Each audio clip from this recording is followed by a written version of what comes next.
Well, new tariffs on imported goods help grow the industry or hit Americans' pocketbooks and cool the economy. Freha, Bar continues following the tariffs affecting our area's economy. Freha, what is the latest this morning? Well, when we last reported about the tariffs implemented on China about 2 weeks ago, the Trump administration was on the verge of adding a 25% tax on goods imported to the states from Canada and Mexico as well. But President Trump and our neighboring countries agreed to postpone tariffs for 30 days, and that's up in about 2 weeks. In the meantime, we're learning what economists are keeping an eye on.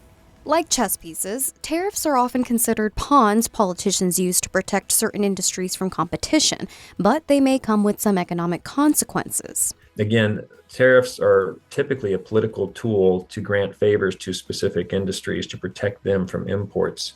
And so there can be a lot of political capital tied up in these things. And so it can be difficult to negotiate people out of that without serious threats. The Trump administration argues domestic production could become stronger as a result. Economics professor Greg George from Middle Georgia State University warns they could also do the opposite. A lot of U.S. businesses rely on steel and aluminum in their production process. So for instance, all U.S. car manufacturers need steel.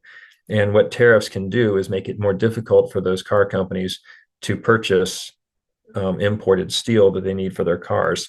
That can slow down production, one, if they can't get enough U.S. steel, but it can also increase the prices they pay for steel, which again get passed on to consumers. When prices rise, he says, shopping habits change. And that becomes problematic because when consumers face higher prices, they tend to slow down their consumption, and that means that you don't need as many workers, and then unemployment becomes a problem. As for reciprocal tariffs imposed by other nations on American products, that has looming effects too. And if we're not exporting to the rest of the world, then we don't make as much, and GDP can contract. And if GDP contracts significantly, then we're in a recession.